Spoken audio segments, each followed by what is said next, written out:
Recording is in progress, as you can see, and let me start sharing my screen right away so we can start discussing today's uh, topic. All right, and this is what we have.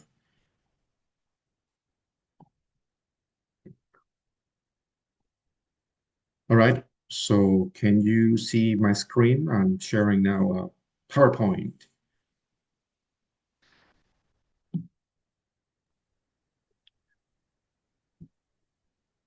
Well, I'm taking that as a yes. So as I was saying, today we're starting a new topic, a brand new topic. This is not so much of an orientation talk. This is our training version of a TESOL methodology course. And first thing I want to do is to show you the agenda we are having for today and tomorrow, actually. And the reason for me to have the agenda split into two parts is because um, this is, as I said, an adaptation of a bigger course, a longer course we uh, have at SEBAM, which is, of course, it is for a different context and for a different audience, but it seemed appropriate to keep things flexible, especially in the first part, because we really like the idea of adapting the flow of these kind of courses to the progress we see throughout the course and also to the needs the audience shows, basically. So for today, as I said, and tomorrow, we will see how far we go. I thought we were having more people um, joining us, let's say live here. So I think I'll have to do some changes throughout the presentation, throughout the agenda, but either ways, the content is the one you can see now. We have the first part, teaching English across international context. We have the global context of English language learning, traditional versus modern language learning, teaching methods and approaches, and the evolution of language teaching models. I'm expecting to reach this part in the beginning of part two. And again, that's intentional. This is supposed to be a way um, to keep the flow and use it as an introduction for tomorrow, considering that again, having classes every day can be a little bit of a burden if you want. But I think we can make things work great in this new version of the course. And then, if things go as expected, we will have in the second part, starting today and finishing it tomorrow, modern approaches to in TESOL. TESOL, just in case you're not familiar with the term, is stands for Teaching English to Speakers of Other Languages. Um, Active and self-effective learning and strategies for active learning. And again, tomorrow we should be finishing with fostering self-efficacy and lifelong learning. So let's move on now to part one, as I said, foundations of teaching English as a foreign language. And let's start with your experiences, of course. I will ask you to do the following. I'm going to show you now a set of questions. Only three questions, I think, not like a lot of questions, a lot of questions. I'm going to ask you to choose one of them or two of them or the three of them if you want to reflect and of course give us an answer to the rest. The first question is, how real did the English you learn in school feel for you? So this is basically asking you to go back to your experience learning English, maybe in primary school, in high school, college, a course, like at Sevan, for example. So I'm asking here about that experience you got from these places and how real it felt afterwards. Um, uh, okay, I'm already getting some feedback, some answers in the chat. The second question is, um, Eish. Did you think some Englishes are seen, or do you think some Englishes are seen as better than others? If so, why? You think this idea exists, maybe? And the third question is, when did English first feel useful to you and not just as a subject? So you can have a minute or a couple of minutes if you want to think about your answer, and then you can share with the rest.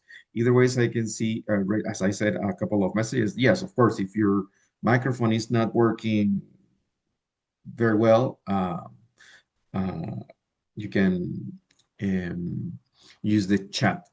Okay, there's a question there. What is I'm sorry, what is English is? It is what you might think it is. We're talking about different, let's say, versions of the language. We already know, and most people know, we have American English and British English, for example. But there are others. In India, for example, or in Africa, many countries have English as their first or second language, even official languages in many places. So, again, take a moment, um, think about the questions, about the answers to those questions, and then you can share. I'm going to mute myself now for a moment so you can think about your answers.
All right, so mhm, that's a good one, Pierina.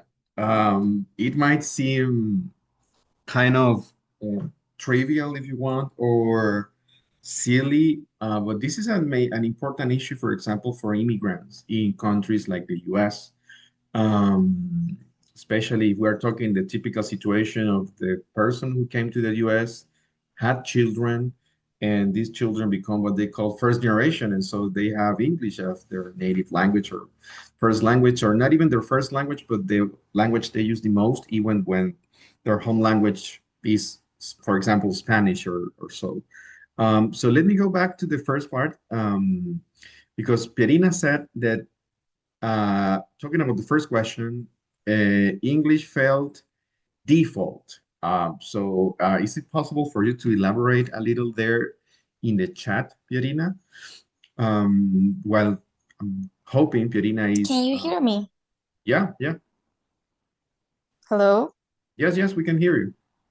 Okay, it's just that I'm using my mic my my other microphone from the headphones, so it sounds weird, but I disconnected it. No, it So sounds great. it felt default. Like, do you know where when in a video game there is the option for default answers? Yeah, it feels like that. Totally. It feels like uh it's not nonsense, but that it's not as useful as like vocabulary, for example, because they always like make emphasis in like verb to be and stuff. So yeah, I think there are more important things to be seen first in a language, and I mean it feels default. All high schools and primary schools start with that. I think it's like a default, I don't know, program every year. Thank you, Verena. And like really quickly, I can try to give you an answer.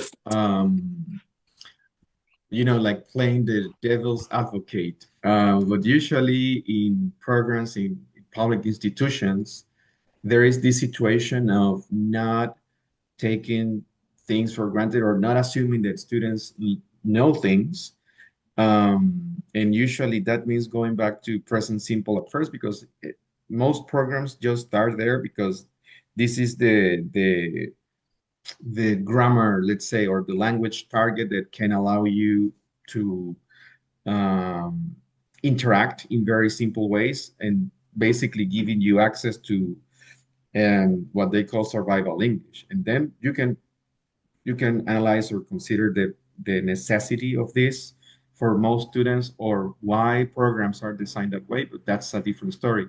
And this is even worse usually when we're talking about in Venezuela, mostly in private institutions, because uh, like it or not, teachers are usually dismissed very quickly. Like they can be there for one school year, sometimes even less. So when the new teacher comes, wants to make sure usually that the student knows what they are supposed, quote unquote, supposed to know to learn other things. But yeah, and probably because of these generic or default answers, we have the typical students in the classroom when they are trying to have a conversation saying, "Hello, how are you? Fine, thanks. And you?"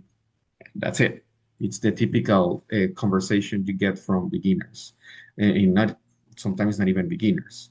Okay, Alba said something about uh, living in the US to see how the language is actually useful. Can you share an example, specific example, or something? Maybe you can type it in the chat if you want, and then I can tell you this because this is where the kind of one of the things we want to touch on by discussing these questions. And this is what you said, what Berina said about the Texas accent.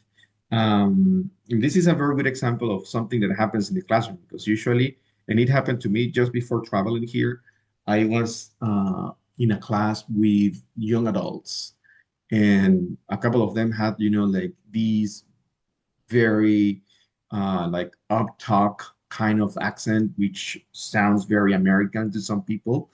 And I asked them just, out of curiosity, what was their favorite English or out of some Englishes. And they said almost like if they had a previous agreement, they said they really like the American accent. So when I asked them what they thought that meant, they didn't really give me an answer. They just said, American. And I go back to this when I asked them, like, when you say American, you mean like the New Yorker, the typical New Yorker accent, or if that's your New York you're talking about, what part of New York? And then what about Texas? Isn't Texas in America? Or, you know, and they didn't really have an answer. It was not like I was scolding them, but it was just asking them to see their answers, and they didn't really give me an answer. So I think we can move on. and we can go back to comments here when they appear in the chat, because here we can move on to the next slide, because I have one more question. This question was already answered uh, by Pierina. Had you heard about the word Englishes in plural before? I'm guessing Pierina's comment meant no. So then Alba, Alba already answered. She first learned when she was a 9-year-old in Miami. Oh, so it was already useful, I'm guessing. Um, so have you heard about Englishes before in plural? Well, I have already started giving you an answer. Um, And this is basically, as I remember, part one is the foundations of what TESOL is nowadays. And one of the pillars of this is now on screen. I'm guessing it is easier if I read. Um, Learning English empowers individuals to connect across cultures, to access global markets, unlock educational and professional opportunities, and engage with the latest research. And this is like what people can tell you right away if you ask them why they're trying to learn English. Those who have an idea, because some of them, especially at Sevan, I don't want to point fingers, but it really happens, especially in the super intensive, when you ask them, hey, why are you here? And they said, I don't know, my father is forcing me to be here. And they don't really have a purpose. But those who have a clear idea can say something like this, right? Learning English grants access to the necessary tools to navigate a globally interconnected world, making it more than just acquiring grammar or vocabulary. And this is where things start going in a more specific direction when we talk that about English being more about meaningful participation on an international scale. This is not about learning grammar or, as Perina pointed, generic or default programs with generic expressions. However, the growing dominance of the English language may marginalize local or indigenous languages that carry deep cultural identity and heritage.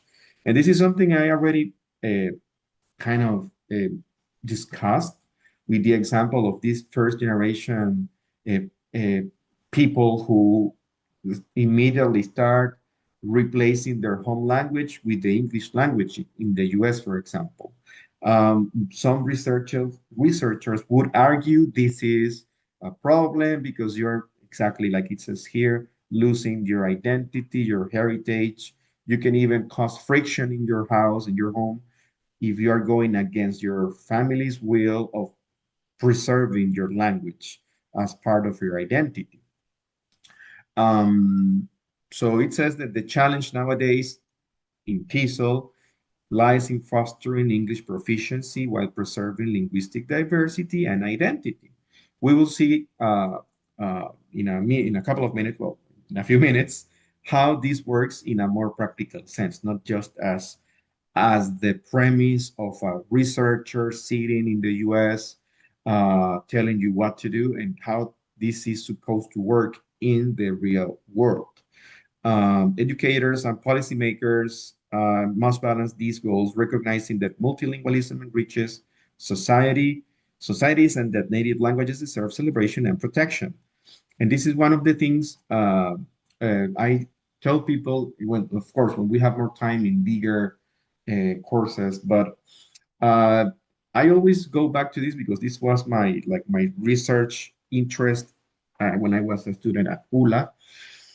The why the Bolivarian curriculum, el currículo nacional bolivariano is structured the way it is, but more importantly, why the books we used to have the textbooks called my victory. I don't know if you saw them. Probably Pierina has seen them. The victory, my first victory, my second victory, and my third victory. And one very common complaint was that they didn't really have a lot of, well, the ones I remember don't have any references to American culture.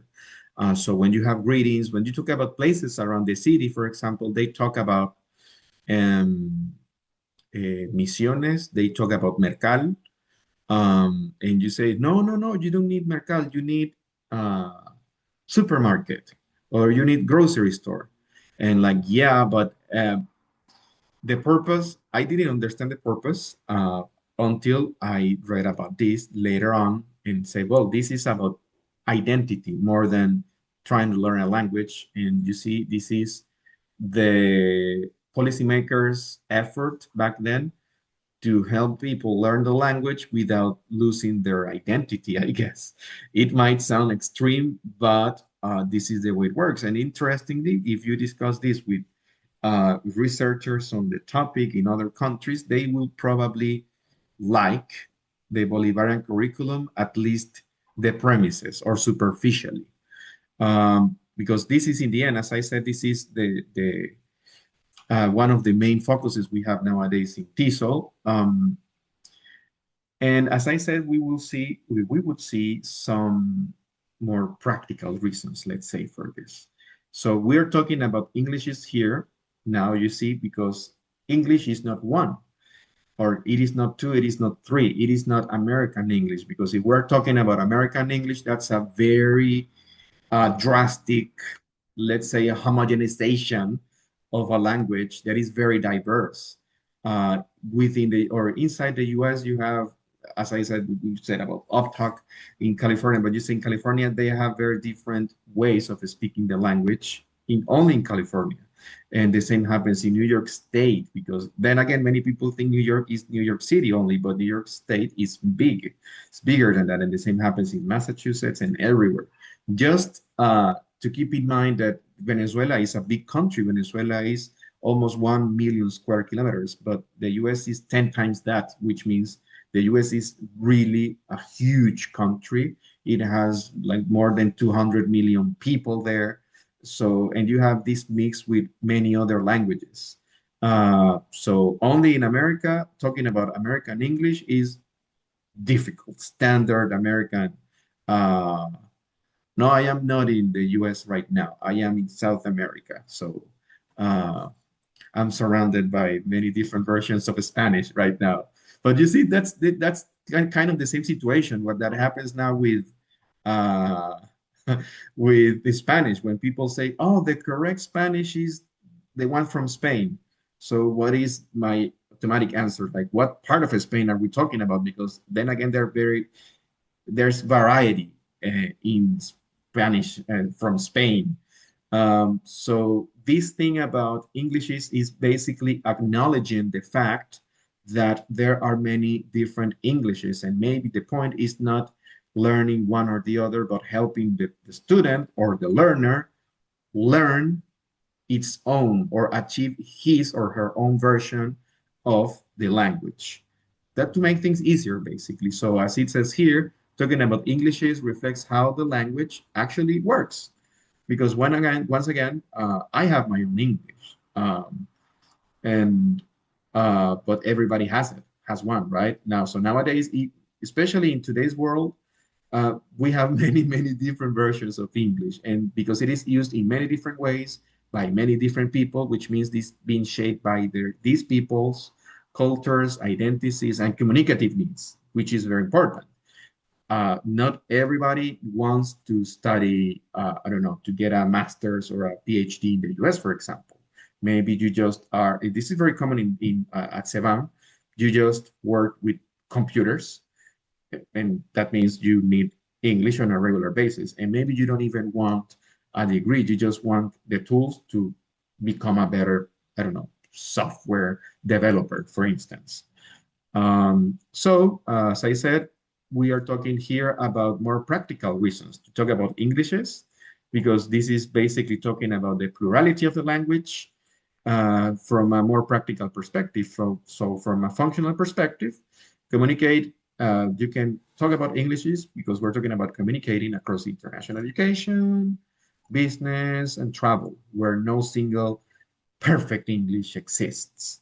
If you travel to, if you like traveling, for example, you say, "Ah, you need to talk with to people around the world." Yes, but even inside in the airport, you talk to people who have very different Englishes, let's say. Then, from a cultural standpoint, uh, to understand global entertainment, media, and online communities that mix accents, varieties, and expressions. Um, it goes back and forth because, for example, in Argentina, I have heard testear many times. You say, why don't they just say probar, evaluar? No, but they just like the English word. Why? Because it gives it a different tone. And this happens the other way around. Uh, uh, when you hear in English, they say, oh, he's a macho man. Maybe the tone and the feeling it has in Spanish is stronger and more effective than the word you could get from the English language itself. So it happens a lot. And personally, this is the one, yeah, and this is the one reason that made me learn English culture, because I just enjoyed a lot of American sitcoms and movies and music. So I just wanted to understand what the hell they were talking about, right? Um, and well, then we have socially, from a social perspective, of course, and this is the main focus of researchers in the US because, again, that's a different context. Um, we'll talk about context in a moment, but then talking from a social perspective, challenging the idea of standard American English, which is basically considered the English spoken by educated white people. So what happens with black people, for instance, is that English or not? Well, for us, maybe yes. Well, in my opinion, personally, I can speak only for myself. Always consider the way Black Americans speak like a version of English, and that's it. Not a different English, but like a version. And that apparently is a big controversy there because the community, because of identity issues, say, no, this is our English, Black English, and whatever. But the thing is that when it happens the other way around and you start labeling people like, oh, you speak omitting be, for example, verb be. Oh, this is a non-educated person because you speak like a rapper and so on. This is kind of the way it goes when you talk about challenging prejudices, about good or bad English, if you want to have access to the job market, uh, and you're talking like a rapper, speaking like a rapper, you are just uneducated or you're going to steal my money or something. Um, and it happens to other communities, all right? There is a lot of research of, for example, first generation students or newcomers from South America who have their English, the one they are learning or developing, but then they are labeled as they don't know English, so they are put into different programs, and you're basically discriminating them because they have a certain accent, let's say, or a certain pronunciation. When in the end, the important part for you should be unless you are the English teacher, of course, the point should be, is he able to communicate or not? Is he learning what he's expected to learn in the other subjects or not? So this is what the social aspect means. So are we good? Do we have any questions? Good, good, good. All right. Let's move on then, because we are closing here Excuse with me, this excuse beautiful. me, but Yeah, I wanna add something there. yeah, Can you hear me? yes, yes. Okay, yeah, I want to add something there. Nowadays, Venezuelan accents are like getting some recognition or some sort of respect. Educated. I mean, there's the gap between the educated people and the non-educated, of course, marks a huge difference. But now, um, when you say that you're Venezuelan and you are high profile or you are educated, that gets a little recognition. So one of the things we have said lately here to students is that they should be proud of their accent because their English with their Venezuelan accent is actually part of showing who you are and where you're coming from. And that doesn't mean that you are less or more than anyone, but shows where you are from. So that's another aspect we want to encourage, our students to think of, because sometimes they get discouraged because they don't sound like somebody. And sounding as yourself and speaking correctly as yourself will make the difference instead of trying to copy somebody else. Thank you. That's it. That's it. So yeah, and this is a great comment because he takes me to what we have on screen now. The whole point of this, in the end, the most practical way to see this issue with Englishes and equity and whatever you want is that if we are promoting this acknowledgement of well, the possibility of having multiple versions of English, including your own, is to help you become a more confident and authentic learner. And I think authentic here is a very convenient word, let's say a very important word because of what Pierina said at the beginning. Default speech, this is when you feel like people are saying things, but they are not actually communicating, they are not saying things. Um, this is an important point. So thank you, Miguel, for the comment. And it connects perfectly to what we have now as the, let's say, final reflection for this part of the discussion. We're just trying to help them become their own. And wanting it or not, in Venezuela, we are living in a society where people even struggle to talk about themselves. When they tell them, hey, tell me about yourself. What do you like? Who are you? And this is like who are you? It's a complex question, but in Venezuela, it's even worse because it's like they are speechless when they have to talk about themselves, their identities, and so on. Javier is not here, but Javier usually uses the Ikigai. I don't remember exactly the name. This Japanese, this exercise based on a Japanese activity. Ikigai. The Ikigai, right? Ikigai. Exactly. And it basically pushes students to talk about themselves and their identity, and it becomes a stronger or a more challenging, let's say, a more challenging exercise than you might think it should be. Um, yeah, Alba, that's yeah, that's yeah. And this is why I probably American researchers and especially researchers from, let's say, the global South are pushing so much on this because these are the people who are opening the door, and on the other side you have the people who need or who need, yes, to open the door because they are the ones being labeled, they are the ones being rejected, and especially in the research field, if you're writing, for example, a journal, an article for a journal, and you have your own English, maybe these people evaluating the article would say, "Oh, this is written in poor English."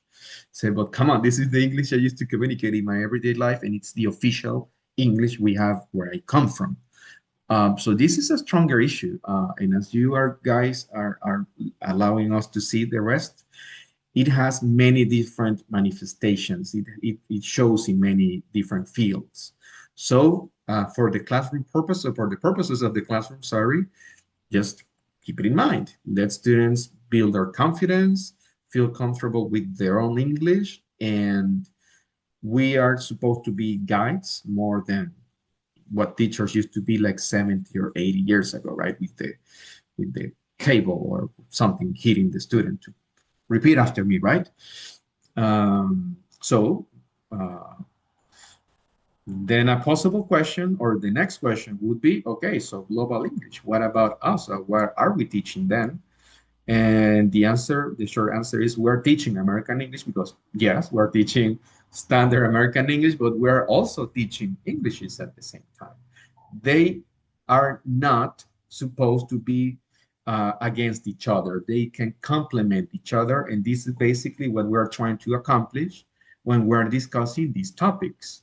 Um, I don't know, but it sometimes comes to this. For example, when students are practicing pronunciation, it is not that you are supposed to sound exactly like the recording.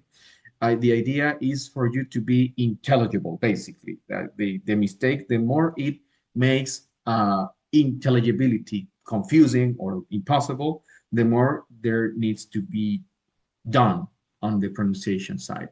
But in general, well, this is something we will discuss before, because at this point, I need to remind you that SEVAM is a binational center, and our academic and cultural links are with the US. So we are teaching, that's one of the main reasons, of course, because we're supposed to be building bridges with the United States. Um, and this is not supposed, I think personally, this is not something to be ashamed of or to be misunderstood, because these kind of institutions work in many countries. We have Alianza Francesa, we have British Council, we have Centro Cervantes. So this is normal. This is not like something weird. This is for cultural uh, connections and exchange, and academic, of course. So remember, CEBAM stands for Centro Venezolano Americano de Mérida. So this is one main reason for us to teach American English, of course. But then again, we will see a little bit more, not of this, but of the reasons to teach American English, but also Englishes. So we teach American English first. I already gave you the main answer, but also because we need a model for pronunciation, for grammar, and vocabulary. This is like the struggle between, in Spanish, I remember la clase de lingüística, norma versus uso. Well, if we let everybody just go whatever they want, what happens with this standardization, which we need to have common ground rules to understand each other, right? We're talking here also about grammar and vocabulary, and this is just to keep things uh, organized, let's say. A second reason, learners need a reference. But you see, this is not they need a model to follow step by step to every detail. This is a reference, okay, in the process of building their own identity. And as I said, our institution's materials and assessments are aligned with it. And actually, even our services, SEVAM doesn't only offer the, the courses. We also have the translation service, which is linked to America, to America through the Education USA. We also offer the courses for the TOEFL, and this is an American-based assessment thing, right? And it goes on and on. So we have a whole standard, we have a model to follow. So yeah, we're teaching American English, and even the pronunciation in the listenings usually is American English, in most cases. But also, again, we are also teaching English is in plural because, as we said, learners will interact with speakers from all over the world once they know. And this takes me back to the question I asked you about, when did your English feel real and not just generic? Usually when you get to understand. I remember working at Sevan. Once I was collaborating with Miguel and Michelle with the TOEFL, and they asked me to make a phone call to support, and it was a person from India.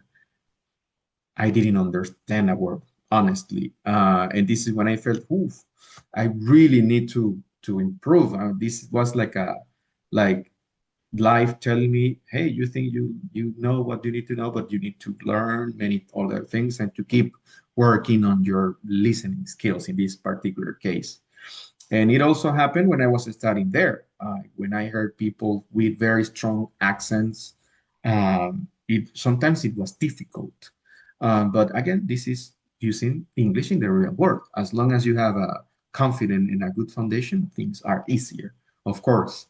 No single variety represents real global communication. Everybody has their own, and understanding diversity reduces anxiety and increases confidence. This is like the shock, right? When you think you know and you go and talk to people and you get anxious because you saw or just you realized you were not as competent, quote unquote, there as you thought. Um, uh, I think this is, we're going to the next one. Any questions, comments? All right. So we can move on to the final part in this reflection of teaching EFL at Sevan. So bottom line, what is our job? To model American English, clearly, model it, not forcing it as the only and perfect one. To expose learners to diverse accents and uses. Um, to validate the learners on Englishes, which is, I think, the most important part of this section, and to prepare them for real communication. This is it, okay? This is our mission, the unofficial mission, but based on the official missions we have at SEBAM. This is what we're looking for, okay? We are trying to prepare them for real world communication. And then you can open a completely different discussion and say, hey, what do they need for real world communication? And that's the point. That's why we're here today. Any questions, any comments? All right. So we can continue then. Before moving on, we have some terms now that we're talking about Englishes and world English and whatever you want. We have first some instructions because this is for you to think there for a couple of minutes. Match the terms in the left column with the definitions in the right column. Okay, so it's only 5, I think. As I said, we have global Englishes. We have a standard versus global Englishes. I think this is probably the easy one. These two are the easy ones. Linguistic identity, language ownership, and translanguaging. Okay, I'm gonna show you now the definitions and a couple of, well, a few seconds to match them.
All right, we have answers uh, from Pierina.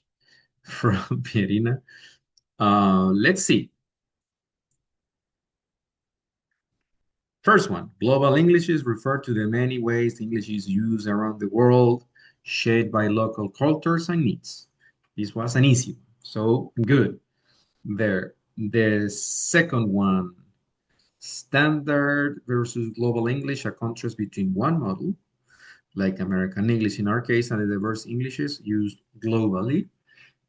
So yeah. Next one, linguistic identity. Sorry, identity. How a person's language use reflects who they are and where they are from or where they come from. And this is even connected to what Miguel said before, right? You say, oh, you sound educated. You come from Venezuela. Okay, nice. But beyond that, the important part is the fact that they can wear their badge proudly without being afraid of discrimination or anything, right? Then we have language ownership, the idea that English belongs to everyone who uses it, not just native speakers.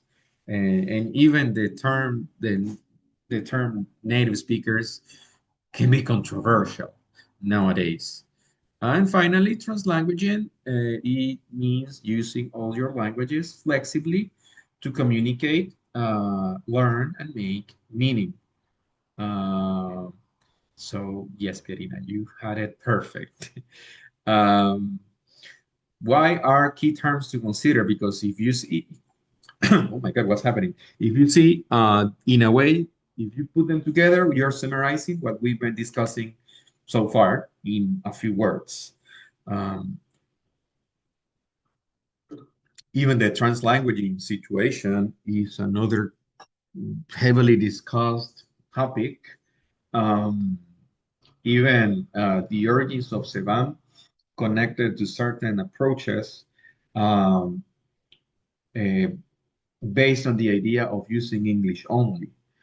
Um, but the thing is, there isn't a significant or even meaningful at any way benefit for the super famous sink or swim situation. If it was as easy as putting people in a context when they only interact with English, uh, the United States wouldn't be spending so much money. American universities wouldn't be spending so much money on improving TESOL because people would just acquire the language by being surrounded by the language. But it doesn't work that way. And if it did work that way, we wouldn't have a job because, I mean, we are the ones enabling that context to help the student learn. But in this case, this is when translanguaging or code switching, depending on code switching is basically going from one language to the other. But translanguaging is like a wider idea of you having everything here, so use it for communication. And this comes even to points where this, I think we will talk about this moving on in the course, but for example, with a listening, a question would be, is it correct or not when you are having a listening comprehension exercise to let the student answer in Spanish? So why yes, why no? You see, I'm not giving an answer now, but this is something to reflect on. And this is because this would be a good example, very practical, to see how translanguaging works. Okay, we can move on then to the next part because the question now is how does all of these terms, all of these things about inclusion, about using the native or the first language as a resource, of these things about building identity and so on, how do they show up? How can we actually see them in a real classroom? So again, as we did before, when I asked you about when language became useful and how it felt and about Englishes as an introduction, we're going to go back to your experiences to answer the question we have on screen. How does all of this show in a classroom? So now I'm asking you about great teachers we have known. Um, it can be of any subject, of course, but ideally English, because this is the topic. So what are we gonna do here? Think of one or two teachers whose classes you still remember for positive reasons, okay? We easily go to the negative and say, oh, this guy never had anything prepared, or he was so disorganized, he was so mean. Okay, we're not talking about them now. We're trying to remember one. If you can think of two of them, and also consider what made their teaching great for you. And that's very open, okay? Again, this can be a teacher of any subject, but it is better if it is in English, an English teacher, and think about the reasons for you to consider his or her classes uh, great, something you still remember. I'm going to give you a couple of minutes there.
Okay, I can see your answers in the chat. So we're touching on a couple of very important things that are important for every teacher, right? Passion.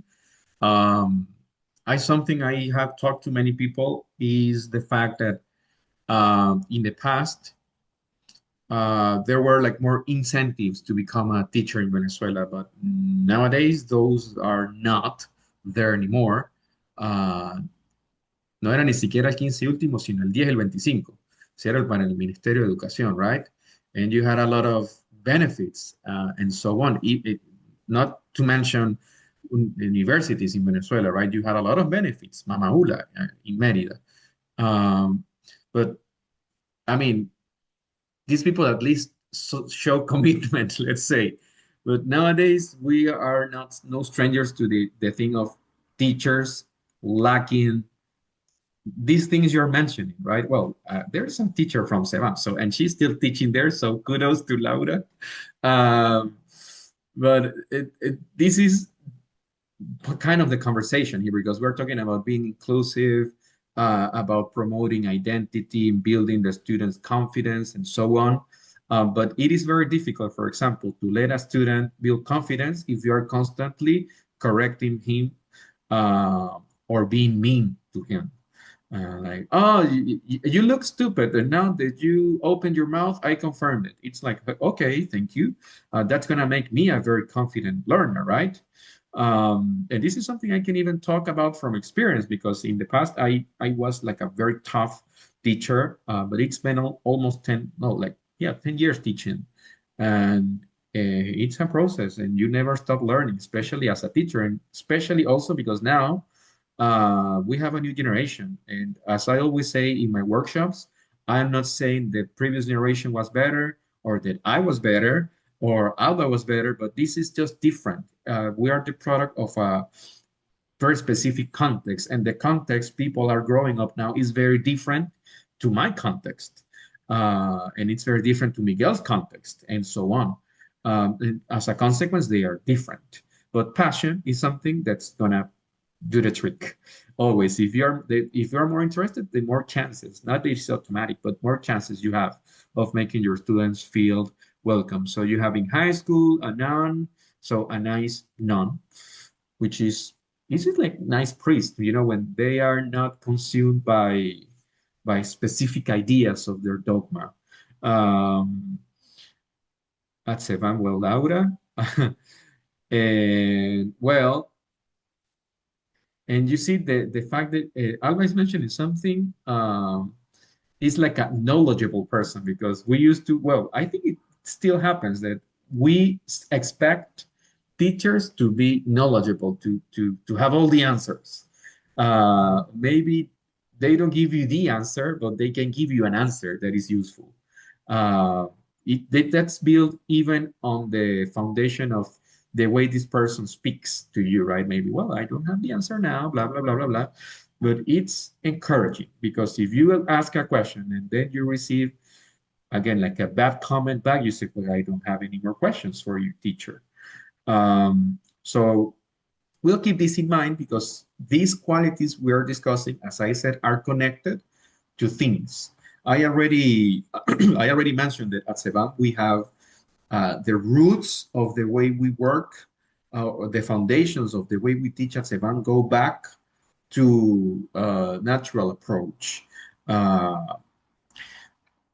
but then it has evolved. As I said, teaching is constantly changing, and teachers should be constantly reviewing themselves, evaluating themselves, and having like a constant inner dialogue, if you want. But this kind of authoritarian teacher that has these certain qualities, we have like a continuum here, you see? And you're already touching on this kind of teachers, the traditional teacher. The one Sevan has not liked like ever.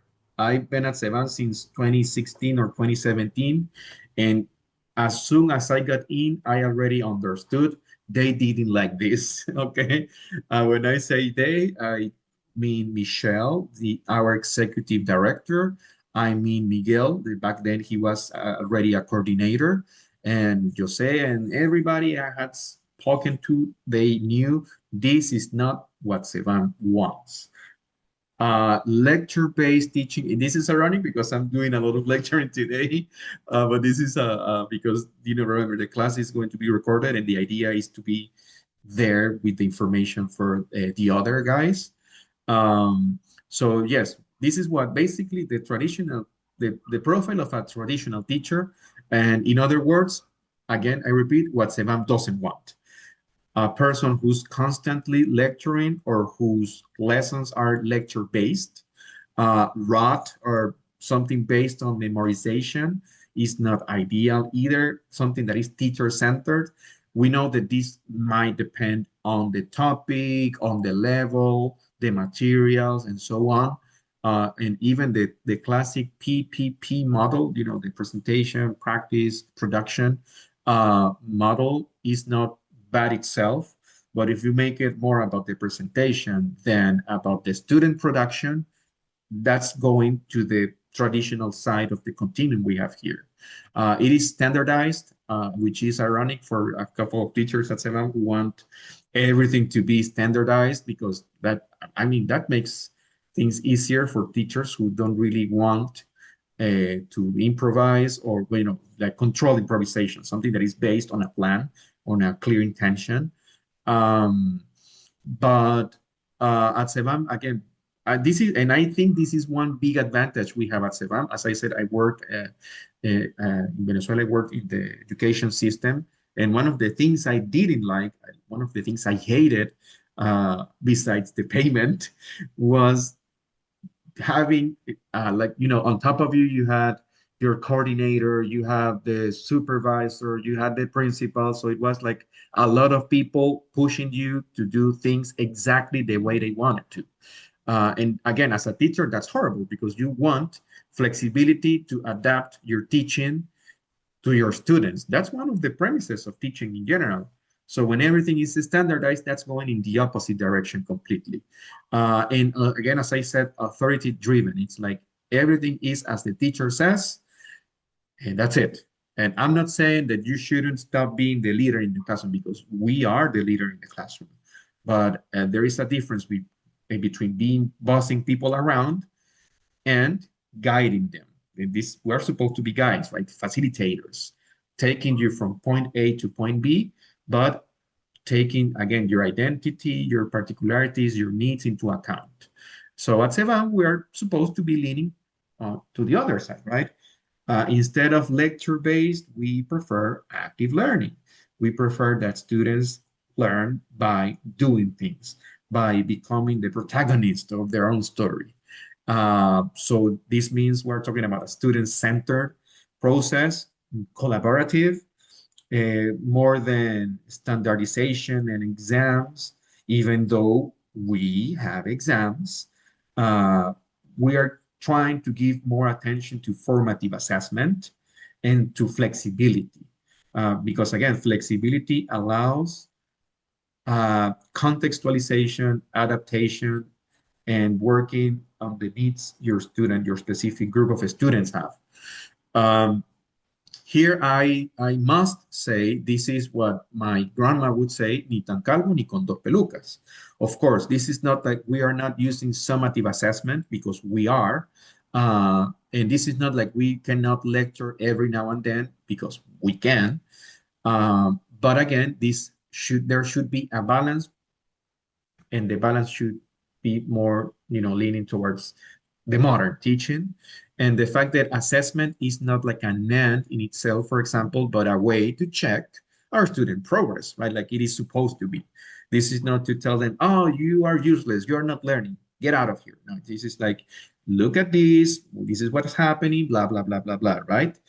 And this is allowing me an opportunity to tell you about this assessment instruments we have at SEVAM. I mentioned them last time.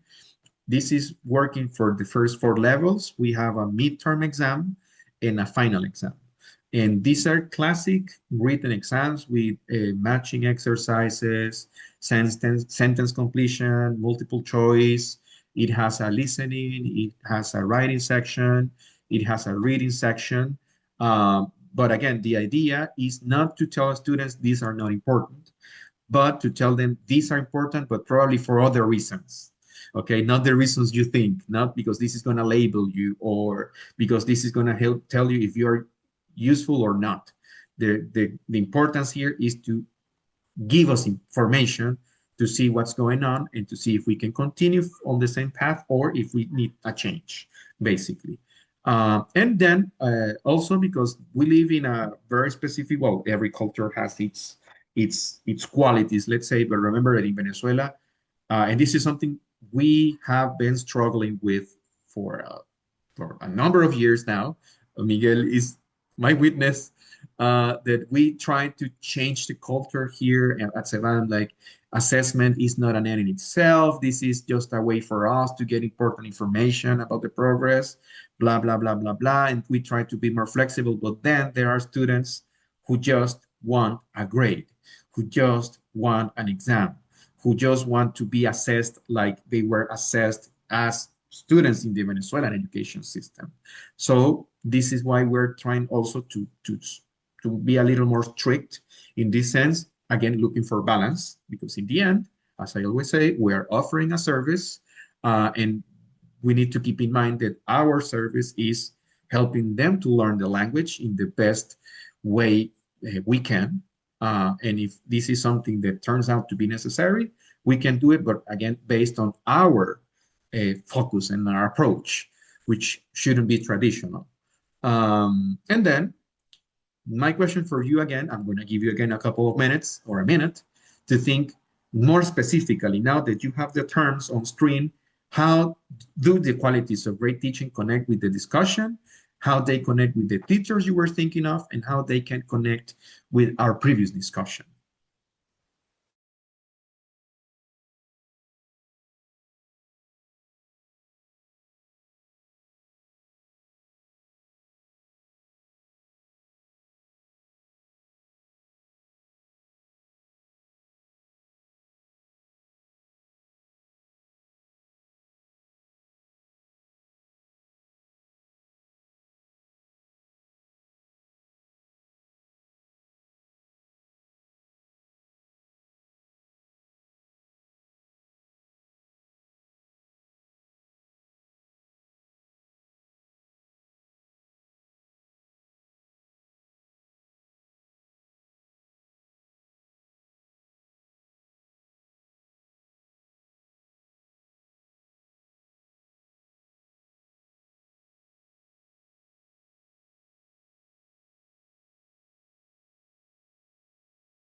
Thank you, ladies. I see here Pierina's answer, but also she says she has to leave the meeting.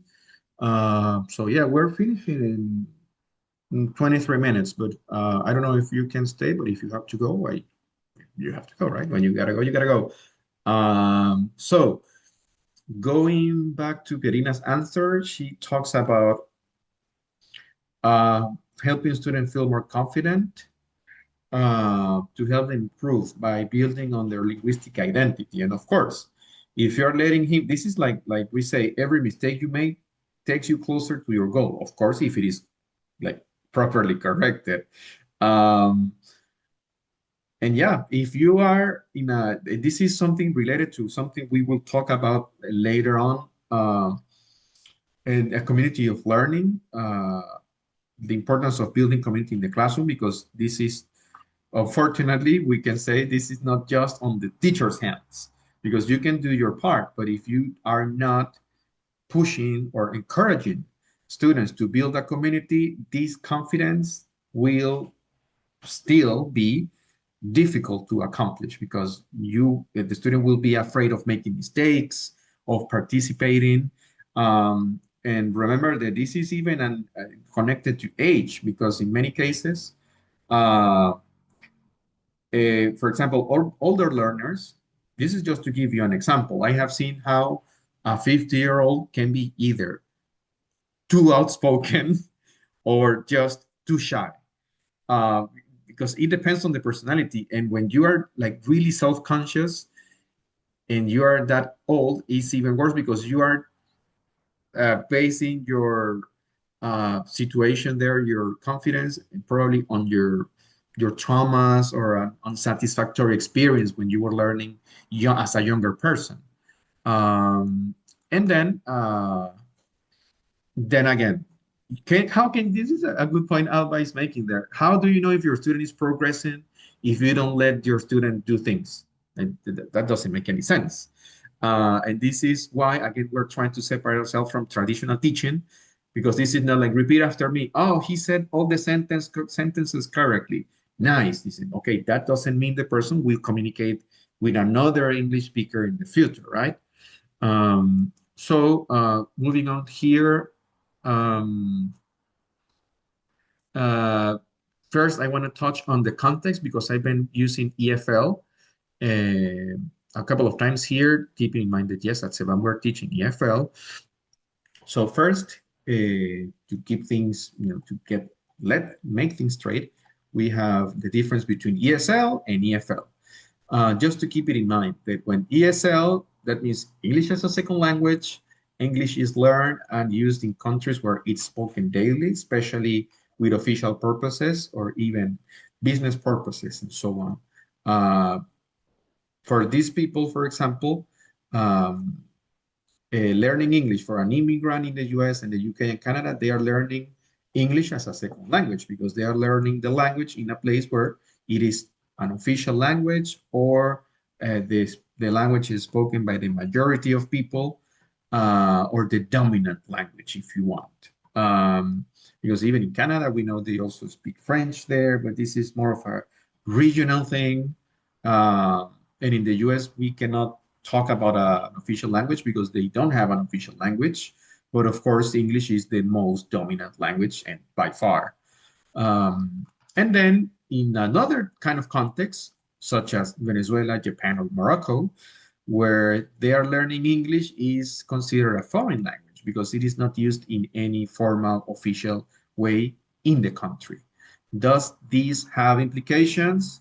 Yes, it has implications. Why? Because circumstances are very different in an ESL versus an EFL context. When you have an ESL context, this is super important for us to keep in mind. Students have daily exposure to the language. In Venezuela, in Merida, they don't, unless the student, I don't know, has an online job and is all the time interacting with Americans. The common situation is they only practice in Sevan, but when they leave Sevan, they don't have any kind of contact with the language. Not even music or series, because many of these students listen to music as normal. It is normal. They are not like trained in their listening. They are just listening to music because it is pleasant. And the same happens with movies. Maybe they are watching a lot of movies every day in English, but they are not, let's say, they are not using their metacognition. They are just enjoying a cultural product. Um, then another important implication is motivation. Survival is the biggest motivator of all, right? While in Venezuela, if they don't learn, well, basically nothing happens. So the person who's trying to learn usually has either an academic or a global communication purpose, or a job or something.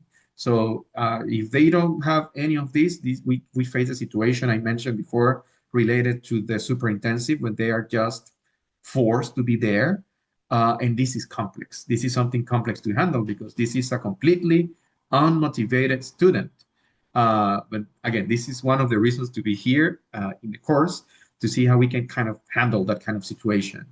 Natural opportunities for immersion, of course, because you have daily exposure to the language, while in Merida, in Venezuela, immersion must be created deliberately, intentionally. In ESL settings, you usually have multilingual environments, while in Merida, we have this very obvious case of linguistic, it's a linguistically homogeneous, but not culturally uniform place. And even at Ceban, even Merida, being a small city that we can say from a cultural perspective is kind of homogeneous, uh, even though that's the case, you can still see a lot of diversity in the classroom. And even with children, you see how you have, I don't know, students who come from like wealthy families, some others like from upper middle class, which, well, if we can say we still have middle class in Venezuela, but you get the idea, right? You have others that have a scholarship, for example, and they are there because of other reasons.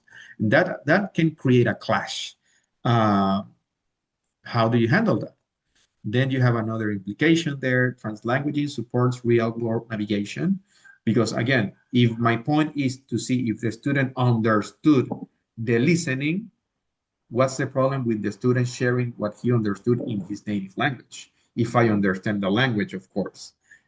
If the listen is about a person making the arrangements for a trip, and I ask the student, hey, what was it about it? He says, oh, estaban organizando un viaje, están haciendo los arreglos.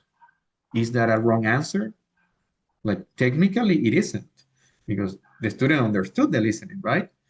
But again, this is in an ESL context, because this in Venezuela, in Merida, is not the same thing, right? Because of the other implications, because they are not exposed to the language, immersion is limited. So if we allow the use of Spanish more than we should, we get into a trouble situation there, because they get used to using Spanish for everything. So this is why I always say everything is about balance here. So what would be the balance here? Using translanguaging, or using Spanish in this case, as scaffolds, to scaffold meaning when necessary, when we don't have an option, when pictures are not enough, when mimics are not enough, when context is not enough. It can be, that's the way to say, que sea un recurso y no una muletilla, a que no se convierta en el go-to. Cada vez que quiero que algo se entienda, voy al español en vez de usar la comunicación. Que ese es el punto final, es ese, usar el idioma mismo, que es lo que corresponde ahora en los minutos que nos quedan, es usar el mismo idioma para lograr que se use el idioma. It's learning the language by using the language, basically. So we have something else here on the matter. We have a little more of the comparison we were doing, but now let's add some more information, okay? You can already notice that the ones here are traditional, right? Lecture-based, teacher-centered, rote learning, standardized, authority-driven. But now we have added, there is a big focus on accuracy. Again, remember these pronunciation drills. Repeat after me. Quote, quote, quote, open your mouth, blah, blah, blah, blah, blah. Lecture a lot, as I said, or explanation. And this is a problem with grammar, because grammar is a part of the process, but shouldn't be the protagonist. Of course, it shouldn't be the protagonist. And even terminology can become an obstacle because it can be intimidating. Many teachers don't like grammar. So why are we expecting students to to fall in love with the language by talking about the language using, jargon like subject, predicate, blah, blah, blah. And the third person singular uses the S. And this is something, again, talking about my own experience, this is something I noticed like 3 years ago, the same as my authority-driven stance, but I realized I needed to change that because even when I don't like grammar myself, but I noticed that I was just being like very technical. And I said, okay, this is not helping. Uh, so if this is, the very famous estupidez es hacer o locura hacer lo mismo siempre esperando un resultado distinto. So if it is not working, why doing the same over and over again, right? So we have repetition and drills, as I said, students as receiver of knowledge, supposedly, and language being or learning a language is like ruling, mastering the rules of the language. This is, again, traditional. And we are trying to go to the other direction, which is what we said before. This is active learning, learner-centered, collaborative, flexible, formative assessment, focus on communication. This is what I was just mentioning of using the language to learn the language. And creating habits. Yes, that's traditional psychology, learning psychology, right? Creating habits, but that's not negative because this is not like trying to say that everything traditional or every old thing is bad, because that's not the point either. Creating habits is very necessary and very positive. But the thing is creating good habits, not the habit of explaining grammar in Spanish, for example. No, the habit of talking to your students in English, of forcing or let's say encouraging situations when they use the English they know. English, for example, Miguel the other day was telling me about this teacher, which is super cool, that just starts talking to students at the beginning of each class. And this is using 10 minutes, 15 minutes to have a conversation. How was your day? Blah, blah, blah, blah, blah, blah, blah, blah. You say, oh, but we are supposed to talk about the third conditional. Okay, yes. But first, we are building confidence. We are helping the student to communicate. And remember, in the end, the goal at SEVAM is helping students learn how to communicate in English. And there you are even learning, because this is something, again, we will talk about tomorrow, but the approach we use at SEVAM has to do with with this communicative situation where students negotiate meaning. If you don't know the word, you can ask for the word. But the important part is you make the other person understand you, right? That's communication in any language. So this is why we're talking about interaction and tasks, meaningful practice, repetition and grammar, isolated grammar is not meaningful, are not meaningful. Students as participants, protagonists, not just as a passive receiver, and language as I was explaining, a tool for real use, not just a set of grammar rules to master. So I'm going to give you now a very quick summary of the evolution of these methods, because as I said, not every old thing there is negative. We will reach a point tomorrow again in our discussion to see how this can go. But a quick look at the evolution of language teaching methods. The most famous one, I think, in history, the super famous grammar translation. But this was mostly for specific purposes. People who didn't need the language to communicate, but to understand texts, right? So I don't really need to know pronunciation or to become fluent. I just need to understand the text. Again, the language was a set of rules. This is the most traditional thing. In the end of the 19th century, the beginning of the 20th century, the emphasis was on accuracy, reading, and translation. So it worked for its purposes, but the world started to change. And then we had things like the audiolingual method that was still about creating habits, but the emphasis was more on creating habits with a lot of drills, a lot of repetition, a lot of memorization, phrases, and specific chunks of language, let's say. Then we had the rise of the communicative approach. You see, I omitted, for example, the natural approach. I prefer to jump directly to the communicative approach as some kind of evolution. And also because this idea of the sink or swim, of just immerse the person in the language of course, is not really effective. You can argue that the grammar translation had benefits. It accomplished some benefits for the person, and the same for the other lingual method. But then again, the world continued changing, and in the 70s, 80s, we have people saying, okay, language is to communicate. It should be more similar to the process of your first language acquisition than some weird thing of you memorizing and repeating, repeating, repeating. So the focus here moved to meaning, interaction, and fluency. And this is where, again, our discussion tomorrow will move forward from. Then we had task-based learning, language through doing, which is one of Sebam's favorites. I might speak on behalf of Miguel, and this is one of Miguel's favorite, task-based learning, which is learning the language through doing things, not just communication, but this communication happens in very specific contexts or planned contexts, and while students are collaborating and solving real problems. So there is a difference between a role play, for example, very communicative, having a role play, and giving, and on the other hand, giving them a task where they should like book their room in a hotel or something like this. And I think there is one final one, the post method area, which will be the end of our one of the most important points of our conversation tomorrow, because in the end, as it says there, the post method era, that is something we're considering from the last maybe 5, 10 years. No, I think like 10 years or so, where it says, okay, task-based is excellent. The communicative approach as an umbrella term has grown and evolved a lot in 50 years. But maybe there are things from the grammar translation or the other lingual method that can work. And the same thing I was mentioning about the natural approach.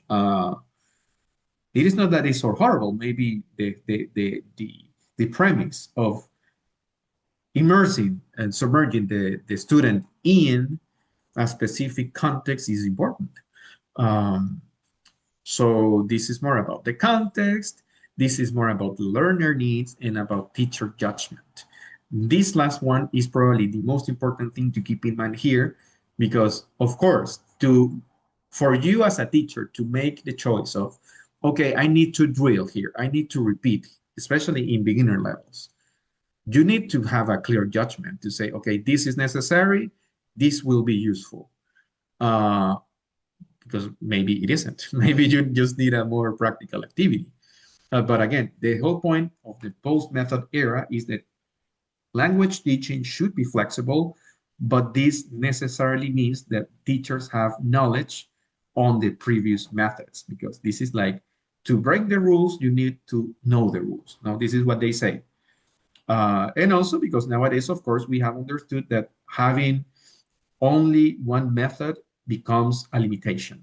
Like, oh, what do you use? Oh, we use the communicative approach. Oh, you see, that's different, because when you say approach, you're talking about this is our philosophy. This is the way we see language teaching as a communicative thing that can used.